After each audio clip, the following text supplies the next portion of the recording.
여러분, 오늘 말씀은 어린아이를 통한 교훈에 대한 말씀인데요. 오늘은 특별히 어린이 주일이라서 어린이에 대한 여러 가지 교훈에 대해서 나누기 원합니다. 먼저 오늘 본문에 보면 사람들이 어린아이를 데리고 예수님께 왔지 않습니까? 13절에 보면, 마가복음 10장 13절을 보면 사람들이 예수께서 만져주심을 바라고 어린아이를 데리고 오매.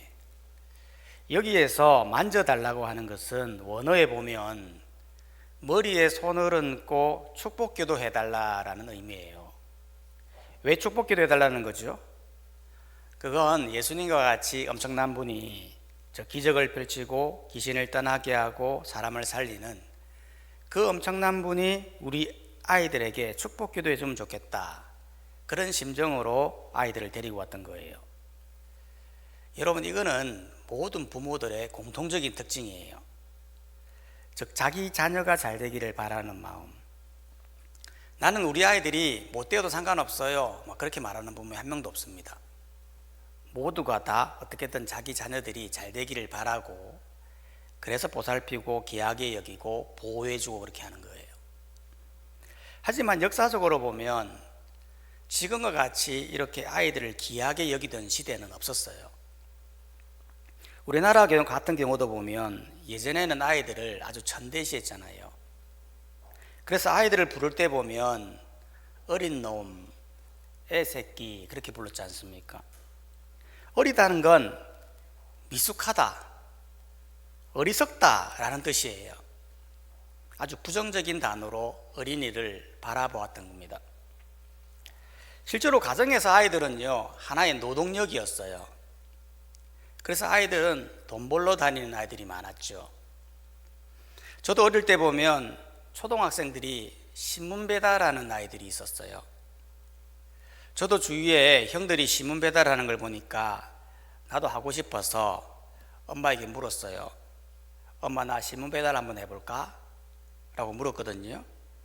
그러면 저는 내심, 야 이놈아, 무슨 소리냐, 무슨 어린 놈이 신문 배달이냐, 공부나 해라, 그렇게 할 줄 알았는데 해? 너무 좋아하시더라고요. 그때 조직의 쓴맛을 제가 보게 되었죠. 실제로 신문 배달하면 그렇게 어른들이 좋아하더라고요. 특히 신문 배달하고 수금하러 가잖아요. 그럼 2인 1조로 가는데 저보다 아주 더 작은 아이가 있었거든요. 아주 귀여운 아이가 있었어요. 그럼 그 아이와 수금하러 가면 어른들이 너무 좋으니까, 너무 귀여우니까 그 아이에게 100원도 주고 500원도 주고 막 이러는 거예요. 근데 저는 더 크다고 안 주는 거예요. 그래서 제가 다음에 갈 때는 걔를 안 데리고 저 혼자 가서 최대한 귀엽게 수금하러 왔습니다 해도 안 주더라고요. 즉, 예전의 아이들은 하나의 노동력으로 보았다는 거예요. 우리나라만 그런 게 아니고 이게 전 세계적으로 다 그랬어요. 산업혁명이 한참 일어났을 때 많은 아이들이 공장에 노동력으로 투입되었어요. 다 돈 번다고 어릴 때부터 그렇게 노동으로 투입되었던 거죠. 예수님 시대에도 마찬가지였어요. 여러분, 사람들이 예수님께서 자기 아이들을 만져주시기를 바라면서 데리고 왔잖아요. 그런데 13절에 보면 제자들이 이걸 막아서더라는 거예요. 13절 말씀을 다시 한번 봐보면, 사람들이 예수께서 만져주심을 바라고 어린아이를 데리고 오매 제자들이 꾸짖거늘. 왜 제자들이 꾸짖었습니까? 어린아이들이 이곳에 와서 놀 곳이 아니라는 거예요. 당시 사회는 어른 중심적이고 장자 중심적이죠. 그래서 어린아이는 숫자에 들어가지 않을 정도로 아주 천대식인 거예요. 그렇기 때문에 제자들은 예수님과 같이 대단하고 바쁘신 분이 너희들 같은 아이를 상대할 게 아니다 라면서 막았다는 거예요. 근데 막았는데도 아무도 제지를 하지 않았어요. 그만큼 아이들을 천대시했다는 거죠. 제자들이 생각할 때 이렇게 막는 건 당연히 예수님을 위한 일이라고 생각했어요. 근데 놀랍게도 예수님의 반응은 무엇입니까? 14절에 보니까요, 엄청 노하셨어요. 마가복음 10장 14절에 보면 예수께서 보시고 노하시어 이르시되 어린아이들이 내게 오는 것을 용납하고 금하지 말라. 즉 어린아이들이 오는 것을 막지 말라는 거예요. 여러분 우리도 마찬가지거든요. 여러분 우리가 여러 가지 일들 중에 정말 하지 말아야 할 거는 어린아이들이 예수님께 가는 거, 요걸 막아서는 안 된다는 거예요. 제가 이전에 중고등부 사회 가면서 마음에 가장 하나 힘든 게 뭐냐면 부모들이 시험 기간만 되면 학원으로 보내는 거예요. 그것도 중직자 집안에서 그렇게 보내버리면 마음이 더 힘들죠. 아이고 학원에서 수업이 잡혀서 어쩔 수 없어요, 막 그렇게 말하면서 보내는 거예요. 뭐 예배야 대학 들어가서 하면 되고 지금은 공부해야 된다면서 아이들을 막는 거죠. 아이들은 오고 싶은데 부모들이 막으니까 어쩔 수 없이 그냥 학원 가는 거예요. 실제로 어떤 부모는 신앙생활을 아주 잘하는 아들이 한 명 있었는데 이제 고등학생이 되었다고 너 서울대 가야 된다라고 해서 학교 공부 집중해라고 주일에도 학원을 보내는 거예요. 아이는 교회를 너무 오고 싶어 했는데 부모가 완강하니까 어쩔 수 없이 학원을 갔던 거죠. 그래서 실제로 이 아들이 서울대에 합격을 한 거예요. 그래서 이제 부모가 너무 좋아서 이제 교회 나와 라고 하니까 그 아들이 말하더라는 거예요. 엄마는 내가 그렇게 교회 가고 싶어 할 때는 못 가게 하더니 왜 지금 가라고 하느냐라면서 절대 안 가더라는 거예요. 여러분 다른 건 몰라도 아이들이 예수님께 나아가는 거 절대 막으면 안 돼요. 예수님은 바리새인들에게 말했어요. 화 있을진저 천국 문 앞에서 너희도 들어가지 못하고 남도 들어가지 못하게 하는도다. 아이들을 막는 건 나도 막하는 거지만 자녀들도 막하는 거예요. 여러분 정말 자녀들을 사랑하십니까? 그러면 예수님께 나아가도록 그런 분위기를 만들어 주세요. 어제도 보니까 온가족 새벽 기도회를 저희가 했거든요. 그러면 거기에 우리 자그마한 아이들도 와서 예배를 드려요. 오면 피곤해가지고 잠도 자기도 하고 짜증도 내기도 하고 막 해요. 그런데 그 아이들에게는 너무 중요한 모임인 거예요. 여러분 한번 생각해 보세요. 그 새벽에 잠을 깬 채로 와서 예배를 드리는데 그 모습을 바라보는 예수님의 마음이 어떨까요? 어린아이들이 내게 오는 것을 용납하고 금하지 말라. 너무 기뻐하지 않을까요? 여러분 자녀들이 예수님께 나아가도록 인도하시기를 주의 이름으로 축원합니다. 그러면 여기에서 예수님은 도대체 왜 화를 내셨던 걸까요? 사실 제자들이 이렇게 막은 건 당시 분위기상 크게 잘못한 게 아니잖아요. 그러면 점잖게 너 그러면 안 돼, 왜 막는데? 라면서 점잖게 이야기해야 되는데 예수님은 노하신 거예요. 불같이 화를 내신 거예요. 왜 그랬을까요? 그 이유는 오늘 본문에 보면 세 가지 이유가 있는데 첫 번째는 제자들이 변하지 않기 때문에 그런 거예요. 여러분 실제로 이 사건은 이미 예수님께서 한번 교훈한 적이 있었어요. 실제로 마가복음 9장에 보면 제자들이 누가 크냐라는 문제로 쟁론할 때 예수님께서 어린아이를 세우시거든요. 그리고 그런 말씀하셨어요. 누구든지 내 이름으로 이런 어린아이 하나를 영접하면 나를 영접하는 것이다 라고 하는 중요한 논리를 말씀해 주었던 거예요. 그런데도 불구하고 그에 대한 의미를 전혀 알지 못한 채 다시 막아서는 이 제자들을 보면서 예수님이 불같이 화를 내었던 거죠. 이걸 보면 사람이 참 안 바뀐다는 거예요. 어떻게 예수님의 말씀을 똑같이 듣는데 이렇게 안 바뀐단 말입니까?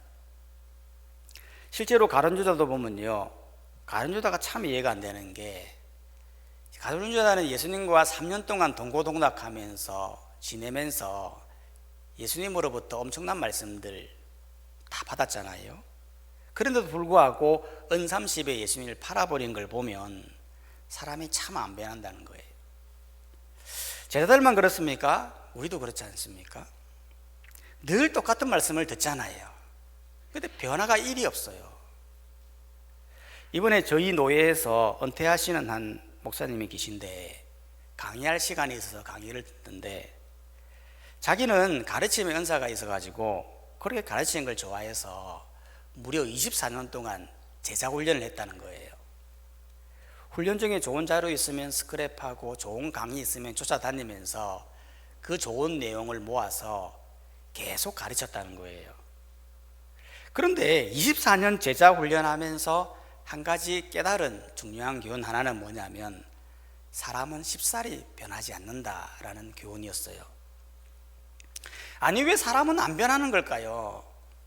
여러 가지 요인이 있는데 크게 세 가지예요. 첫 번째는 이 마음의 경직성이에요. 여러분, 사람은 기본적으로 자신의 생각, 자신의 행동 변경되는 걸 싫어해요. 나이가 들면 들수록 더 싫어해요. 과거의 편견이나 습관에 얽매여서 그것에 의존해 살기 때문에 말씀을 아무리 들어도 변화되는 것을 싫어한다는 거죠. 두 번째로는 왜 안 바뀌느냐? 영적으로 무감각해서 그런 거예요. 즉, 하나님의 존재와 이 영향력에 대한 확신이 있으면 잘 받아들일 건데 무감각하고 무시하고 그렇기 때문에 말씀이 마음에 와닿지 않아 변화가 일어나지 않더라는 거예요. 세 번째로 사람이 왜 안 바뀌느냐? 자기 중심적 태도 때문에 그런 거예요. 사람들은 항상 자기 중심적으로 생각하죠.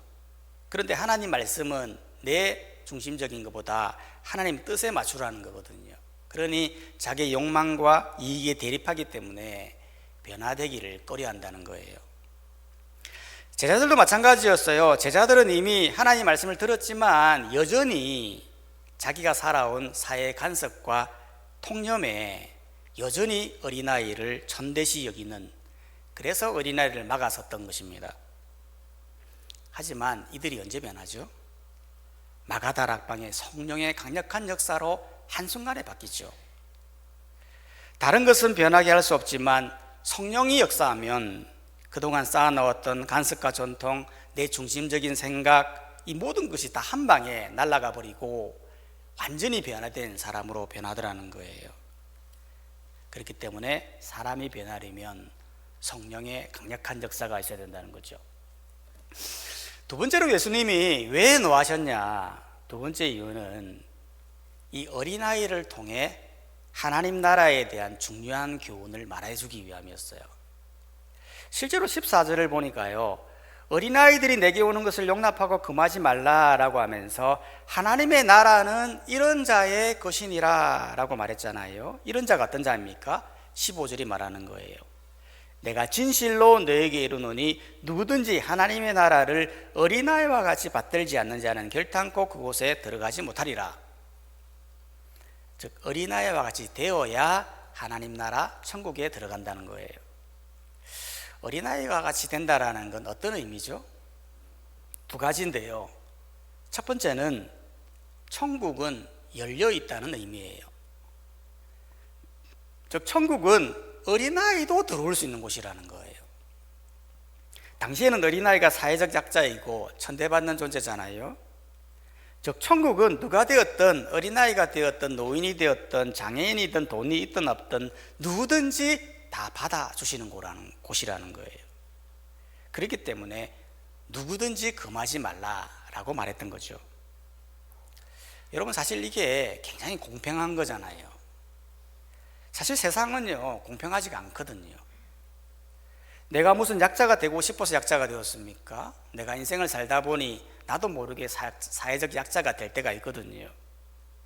그럴 때에 힘으로 누르면 안 되거든요. 근데 세상은 보면 힘으로 사람을 누르잖아요.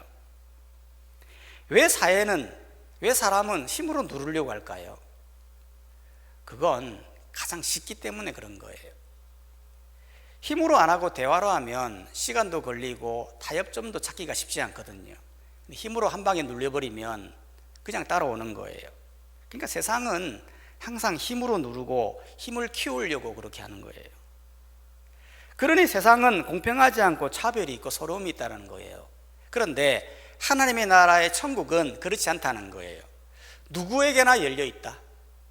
힘이 있든 없든 누구든지 예수님께 나아가기만 하면 천국에 들어갈 수 있다는 것을 어린아이를 통해서 보여주더라는 거예요.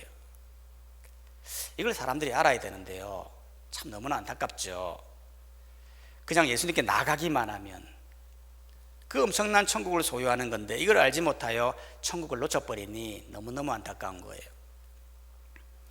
두 번째로 어린아이와 같이 된다라는 건 어떤 의미입니까? 순수해야 된다는 걸 말하는 거예요. 여러분, 어린아이가 여러 가지 특징이 있지만 그 중에 가장 큰 특징은 순수하다는 거예요.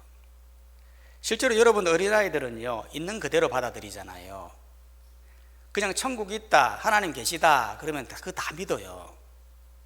뭐 계산하고 따지고 묻고 그런 거 없어요. 그냥 믿어요. 하지만 어른들은 어떻습니까? 어른들은 굉장히 많이 따져요. 자기 생각, 자기 경험에 입각해서 의심하고 저울질하고 그렇게 생각하다 보니 천국을 소유하기가 쉽지 않더라는 거예요.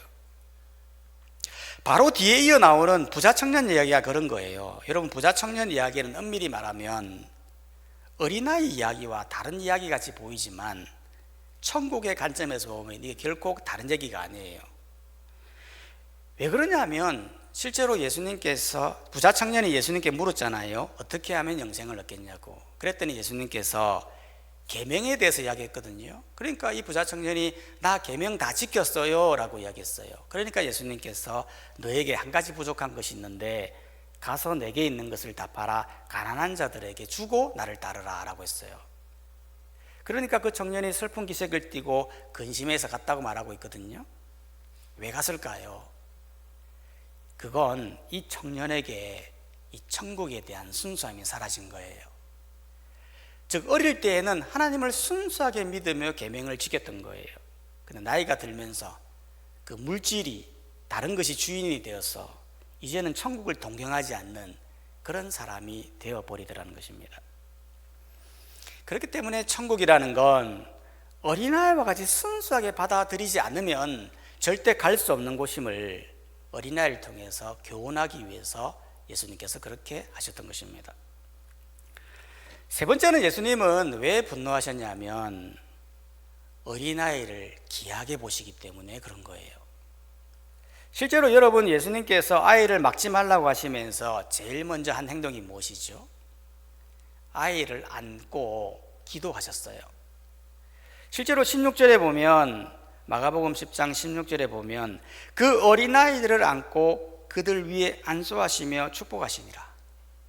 왜 안는 거죠?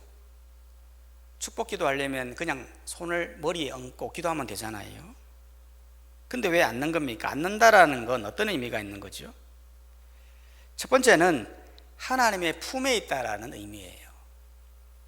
여러분, 실제로 예수님은 하나님이시잖아요. 어린아이와 같이 순수함으로 예수님께 나오면 그 사람은 하나님의 품에 있다는 걸 보여주는 거예요.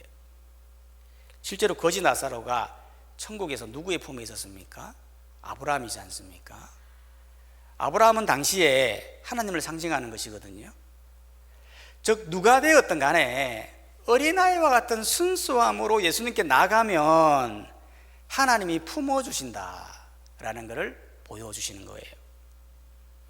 두 번째로 아이를 안고 기도했다는 건 아이를 아주 귀하게 본다는 거예요. 실제로 우리가 누구를 안는다고 하는 거 상대를 귀하게 여길 때 하는 거지 않습니까? 우리도 보면 누가 힘들 때 진심으로 안아줘 보세요. 너무 고마워하고 위로가 되는 거거든요. 실제로 예수님께서 아이를 어떻게 안았을까요? 실제로 예수님께서는 허리를 굽히고 무릎을 꿇고 어린아이의 눈높이까지 내려와 심장과 심장이 맞대어 머리에 손을 얹고 기도했을 거라는 거예요. 즉, 내가 너를 너무 소중하게 생각하고 기도한다라는 것을 보여주는 거예요. 우리도 마찬가지예요. 오늘날 시대에 정말 아이들을 귀하게 여겨야 되거든요. 최근에 보니까 아이들이 너무 많이 줄고 있잖아요. 출산율이 너무 떨어져서 학교도 문을 닫고 학원도 문을 닫고, 교회도 보니까 아이들이 너무 많이 줄어서 지금은 거의 통합을 많이 한대요. 예전에는 유치부, 유초동부, 초동부, 유치부 이렇게 나눠져 있었는데 지금은 유초동부 하나로 통합한다잖아요. 왜냐하면 아이들이 없으니까 통합할 수밖에 없다는 거예요. 교회도 마찬가지예요. 교회도 사람이 없다 보니까 가까운 교회끼리 통합을 한다고 해요. 이번에 노예도 가보니까 아주 가까운 교회끼리 15명 되는 교회, 25명 되는 교회끼리 통합을 해서 하나의 교회를 만들어 그렇게 한다는 거예요. 이 통합이 앞으로는 한국교회의 큰 대세가 될 것이다 라고 이야기하시더라고요. 이런 시대 속에서 우리 교회는 아이들이 점점 늘어나고 있으니 얼마나 감사한지 몰라요. 이번에 야외예배 갔을 때 우리 아이들이 20명 이상 갔거든요. 우리 교회 사이즈에서 20명 이상 간다고 하는 건 거의 중형교회예요. 그래서 갔는데 가면 이렇게 어린아이부터 노인에 이르기까지 같이 어울리기가 쉽지가 않잖아요. 그런데 아이들과 어른들이 함께 모여서 진짜 잘 어울리고 교제하는데, 어른들도 보면 아이들을 어찌나 소중하게 생각하는지 아이들을 너무나 많이 배려하고, 그러면서 아이들은 너무 좋아서 웃고 기뻐서 즐기는데 그곳이 마치 천국과 같은 그런 느낌이 들더라고요. 여러분, 실제로 천국에 가면 어떤 사람이 있는 겁니까? 한 가지 확실한 건 순수한 사람이 있다는 거예요. 즉 어린아이와 같은 순수함을 가진 사람이 예수님께 나와 하나님 품에 안겨 하나님을 찬양하며 살게 될 거라는 거예요. 오늘 어린이 주일을 맞이해서 우리에게 주어진 이 아이들을 귀하게 여기길 바랍니다. 우리의 자녀들도 귀하게 여기고 앞으로 태어날 모든 다음 세대를 귀하게 여기시고, 또한 우리도 어린아이와 같은 순수함으로 살아가야 된다는 것을 기억하고, 그래서 나중에 하나님이 예비하신 그 천국으로 인도되는 성도님들 다 되시기를 주의 이름으로 축원합니다. 이 시간 다 함께 말씀을 생각하시면서 한번 기도했으면 좋겠습니다. 특별히 오늘 어린이 주일을 맞이해서 우리 어린아이들을 위해서 함께 기도했으면 좋겠습니다. 아이들을 귀하게 여기는 교회 되게 하시고, 나도 아이들을 귀하게 생각하고 그들을 위해서 기도할 수 있는 제가 되게 해주시고, 무엇보다도 아이와 같이 순수함으로 이 땅을 잘 살고 주님을 경배하며 나아가는 제가 되게 하여 주시옵소서. 이 시간 다 함께 통성으로 기도하며 나가도록 하겠습니다. 기도하겠습니다.